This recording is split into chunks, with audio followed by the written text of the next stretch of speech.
c'est historique. Bonjour Fabrice Delmeda. Bonjour à tous. Alors justement, les épreuves du bac débutent aujourd'hui, soyons sérieux. Philosophie en terminale et français en première.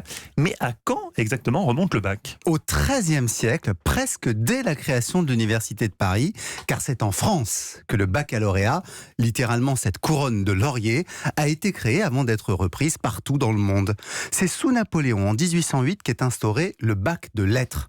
C'est le premier grade universitaire nécessaire pour passer le bac de sciences. Ces deux bacs ont été fondus en 1890 avec 2 trains d'épreuves, dont celle de lettres, encore aujourd'hui en première. Et quand a commencé l'épreuve de dissertation ? On appelle ça la composition française. Et la première tentative d'en faire une grande épreuve écrite se situe entre 1853 et 1857. Les sujets touchaient la littérature, l'histoire et la philosophie. J'en ai retrouvé quelques-uns dans les annales. Je suis pas sûr que nous pourrions les réussir. Allez, à Bordeaux, en 1853. Dites toujours. Quel est le caractère de l'éloquence de Bossuet ?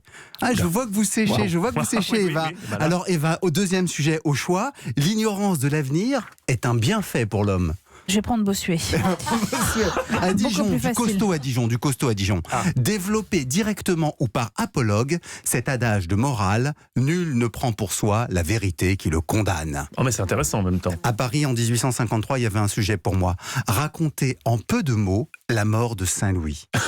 Pourquoi pour vous ? Parce que je connais un peu quand même. Bon, allez, plus difficile pour moi, par contre, la même année, quelles sont les règles des participes dans l'orthographe française ? Ça, j'aime bien ça. Alors, en relisant tous ces sujets, on se dit que notre savoir a bien changé, tout comme les auteurs cités. Mais une chose est sûre, hier comme aujourd'hui, seul le travail paie.